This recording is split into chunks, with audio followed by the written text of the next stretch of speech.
경기도의회 행감이 각종 논란을 뒤로하고 마무리됐습니다. 상임위 파행 사태와 집행부의 답변 태도를 둘러싼 갈등 등 행감 기간에 있었던 논란들을 정리했습니다.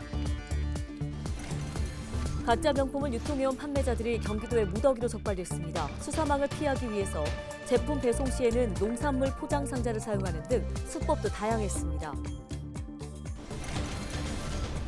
장암역의 운영 주체를 두고 서울교통공사와 의정부시가 갈등을 겪고 있습니다. 경기도에서 문제 해결을 위해 적극 나서야 한다는 지적입니다. 의정부 캠프 레드클라우드 통과 도로 개통 이후에 주변 도로의 출퇴근 시간대 통행 소요 시간이 감소한 것으로 나타났습니다. 관련 소식 전해드립니다.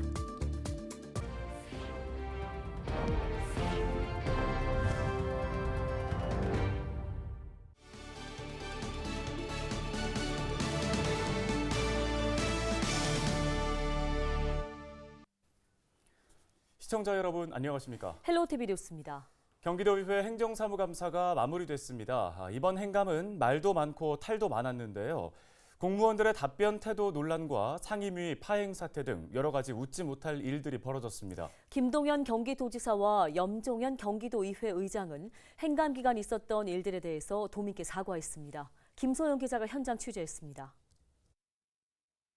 경기도의회 행정사무감사가 지난주까지 진행됐습니다. 그런데 이번 행감에서 공무원들의 답변 태도를 둘러싸고 감사가 중지되는 일이 발생했습니다. 지난 16일에는 경제노동위원회의 경제투자실에 대한 행감에서 증인 선언문을 낭독할 때 공무원들이 웃음을 터뜨리는 등 일부 행동이 논란이 되면서 감사가 중단됐습니다.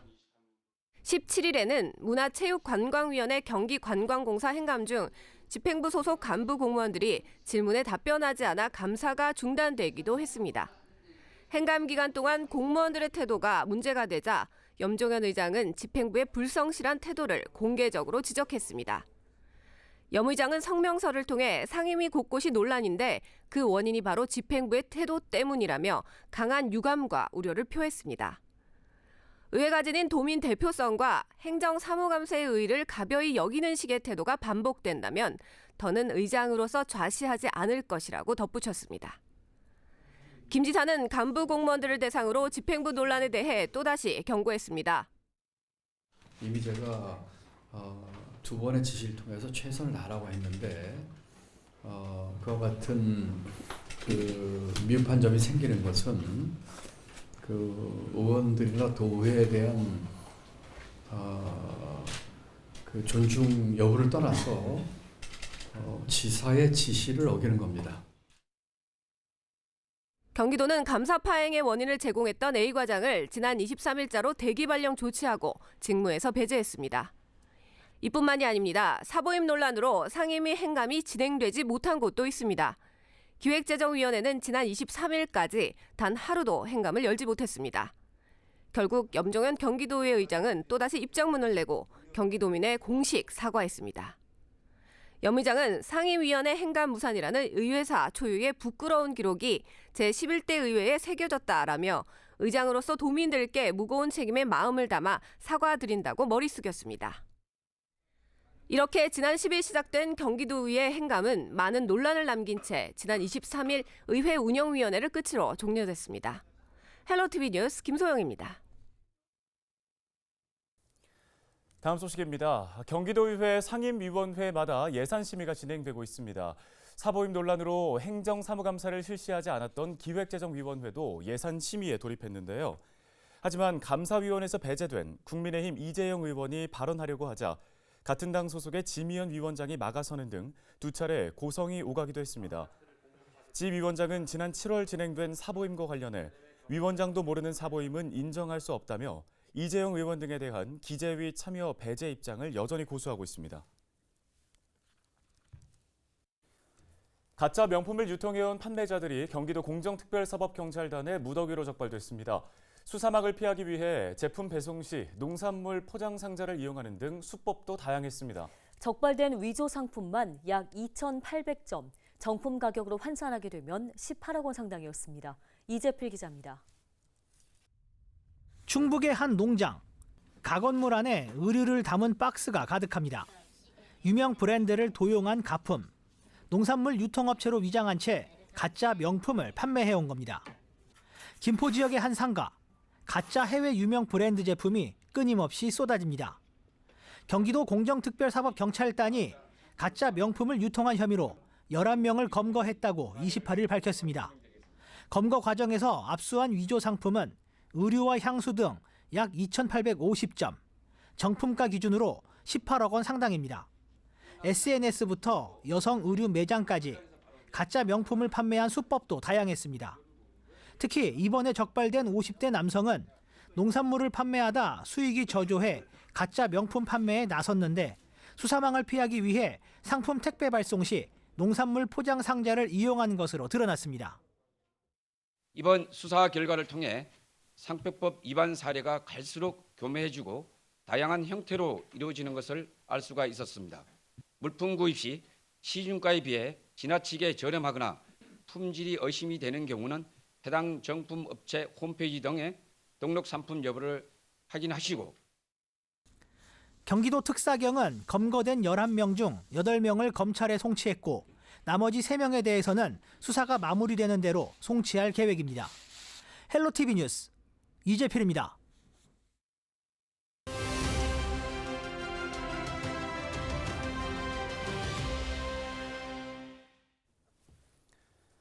장암역을 둘러싼 서울교통공사의 입장으로 의정부시는 곤혹스럽고 또 경기도는 수수방관하고 있다는 지적이 경기도의회에서 공론화됐습니다. 경기도의회 최병선 의원을 전화 연결해서 보다 자세한 이야기 들어보겠습니다.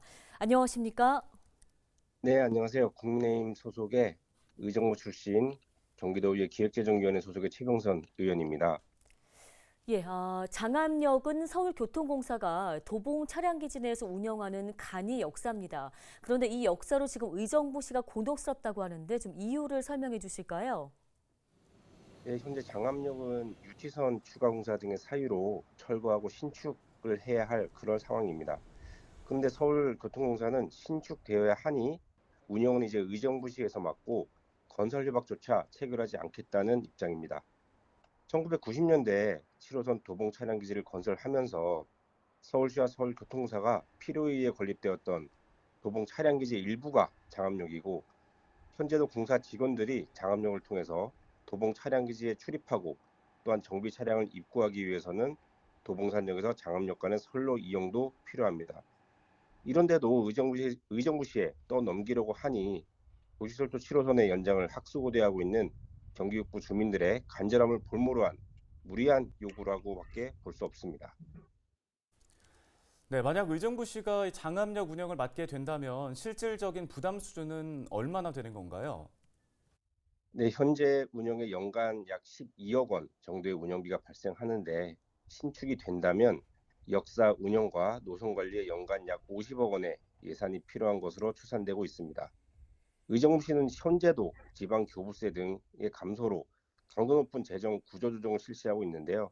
만약 장암역 역사 운영 예산까지 떠안게 된다면 경기도에서 사회복지 비중이 가장 높은 의정부 주민들의 사회적 안전망이 붕괴될 위험이 커진다는 것은 불을 보듯 뻔한 일일 것입니다. 네, 서울교통공사의 일방적인 주장으로 지금 의정부시와 시민들의 고민이 깊습니다. 이렇기 때문에 경기도는 무엇을 하고 있느냐 이런 말들이 나오는데요. 어떻게 보십니까? 네, 경기도는 장암역 개량 사업에 필요한 편입 부지도 모두 의정부시에서 매입하라고 하면서 또한 운영에 관한 사항은 양측이 알아서 협의하라라는 입장이라 실망스럽기 그지없습니다. 경기도가 이번 문제와 서울도시철도 7호선 연장을 위한 건설 협약 문제에 적극 나서서 사태 해결을 위해 노력해 줄 것을 강력하게 촉구하면서 저 역시 도의회에서 노력하도록 하겠습니다. 네, 알겠습니다. 말씀은 여기까지 듣겠습니다. 경기도의회 최병선 의원이었습니다.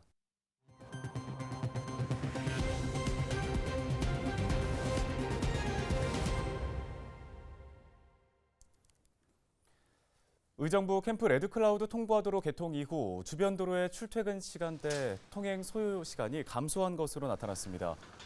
의정부시의 조사 결과 통과도로 개통 이전에는 출근 시간대 시간당 2,227대가 녹양로와 비우로를 이용했는데요. 통과도로 개통 이후에는 시간당 824대의 분산 효과가 있는 것으로 확인됐습니다. 의정부시 관계자는 통과도로 개통 전에는 차량이 집중돼 출퇴근 시 교통 체증이 심각했지만 개통 이후에는 주변 교차로의 지체량이 줄고 속도는 증가한 것으로 나타났다고 설명했습니다. 양주시와 재단법인 기호문화재연구원은 28일 양주 대모산성 13차 학술 발굴 조사에서 출토된 태봉국 목간의 판독회의를 지난 20일부터 21일까지 진행했다고 밝혔습니다. 이날 회의에서는 목간 한면에 적혀있는 정계 3년, 병자 4월 9일 문구에 대한 판독을 확정했습니다. 이번 판독회의에서는 총 123개의 글자 가운데 102글자가 판독됐는데요. 특히 총 글자 수는 123자로 한반도에서 발견된 목간 가운데 최다면, 최다행, 최다 문자 수인 것에도 주목했습니다. 판독 결과 양주 대모산성 내 큰 연못에서 대룡에게 제사를 지낸 내용이 목간의 주를 이루었으며 이런 내용 가운데 새로운 태봉 사람의 존재가 확인됐습니다. 의정부시가 지난 27일 경전철 운행 장애와 관련해 장애 원인과 예방 대책을 논의하는 긴급 대책회의를 열었습니다. 의정부시는 교통안전국장과 사업시행사, 관리 운영자 등이 참석한 가운데 시스템 노후화에 대한 장기 계획과 부품 교체 주기, 차량 국산화 등 다양한 예방책을 논의했다고 밝혔습니다. 의정부시 관계자는 현재 운행 중단에 대한 정확한 원인을 조사하고 있으며 다음 주 중에 국토부와 특별 점검을 실시할 계획이라고 밝혔습니다. 앞서 지난 26일 오전 6시 30분쯤 의정부 경전철이 약 1시간 동안 멈춰 시민들이 불편을 겪은 바 있습니다.